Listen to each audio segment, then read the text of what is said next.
Завтра в ряды вооруженных сил Чувашии отправит первую партию новобранцев весеннего призыва.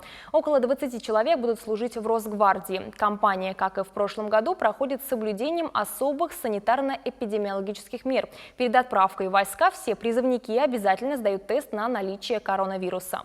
На республиканский сборный пункт, который пока временно размещается в бывшем здании кадетской школы, ребят доставляют на транспорте, прошедшем специальную дезобработку. Здесь оборудован барьерный медицинский контроль. Специалисты проверяют температуру призывника, уточняют, сдавал ли новобранец тест ПЦР. Однако непосредственно перед отправкой у молодых людей еще раз берут экспресс-анализ на COVID-19. В военном комиссариате отмечают, что даже если вирус будет обнаружен, это не освободит новобранца от призыва. Его отправят в ряды вооруженных сил после выздоровления. Молодые люди по желанию могут сделать прививку от коронавируса заранее или вакцинироваться по прибытии в часть.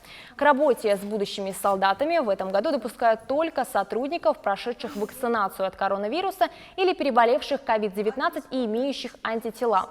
Для встречи и перевозки новобранцев в воинских частях выделят свой автотранспорт, а уже на территории полков и дивизий призывников разместят в отдельных помещениях. Своеобразный карантин продлится 2 недели. Напомню, этой весной в ряды вооруженных сил России из Чувашии будет направлено более 1200 молодых бойцов.